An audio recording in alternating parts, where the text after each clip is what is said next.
যখন তুমি নিজের রক্তের মানুষের দ্বারা কষ্ট পাবে, তখন তুমি একবার নবী ইউসুফ আলাইহিস সালামের কথা মনে করো। তিনি কিভাবে নিজের ভাইয়ের দ্বারা প্রতারিত হয়েছিল। যখন তোমার বাবা মা না বোঝে তোমার বিরুদ্ধাচরণ করে, তখন নবী ইব্রাহিম আলাইহিস সালামের কথা মনে করো। তার বাবা তাকে আগুনে নিক্ষেপ করায় ভূমিকা রেখেছিল। যখন তুমি সমস্যা থেকে পরিত্রাণের জন্য কোনো পথ পাবে না, তখন ইউনুস আলাইহিস সালামের কথা ভেবো। তিনি কতটা সময় তিমি মাছের পেটে আটকা পড়েছিল। যখন তোমার নামে কেউ মিথ্যা অপবাদ ছড়িয়ে দেবে, তখন মা আয়েশা রাদিয়াল্লাহু আনহার কথা মনে করো। তার নামে পুরো শহর জুড়ে কুৎসা রচনা করা হয়েছিল। যখন তুমি অসুস্থ ব্যথার যন্ত্রণায় কাতরাতে থাকো, তখন নবী আইয়ুব আলাইহিস সালামের কথা ভেবো। তিনি ভয়ঙ্কর এক ভাইরাসজনিত রোগে আক্রান্ত হয়ে তোমার থেকে বেশি কষ্ট পেয়েছিল।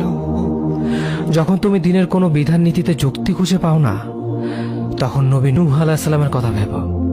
তিনি কোনো প্রশ্ন ছাড়াই মরুভূমিতে নৌকা তৈরি করেছিল।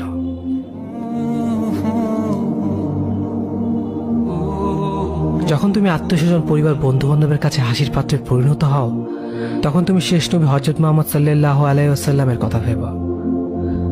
রাসূল সাল্লাল্লাহু আলাইহি ওয়াসাল্লাম বলেছিলেন, সবচেয়ে বড় পরীক্ষা দিয়ে সবথেকে বড় পুরস্কার আসে। যখন আল্লাহ কাউকে ভালোবাসেন, তখন তাকে পরীক্ষা করেন, এবং যে এই পরীক্ষাগুলো মেনে নেয়, সে আল্লাহর সন্তুষ্টি অর্জন করে। আর যে অভিযোগ করে, সে তা ক্রোধের পাত্র হয়। হে আল্লাহ, তোমার কথা মনে করা, তোমার প্রতি কৃতজ্ঞ হওয়ার এবং তোমার ইবাদত করার তৌফিক আমাদের দান করো। আমিন। যেভাবে তুমি সন্তুষ্ট হও, সেভাবেই আমাদের পরিচালিত করো।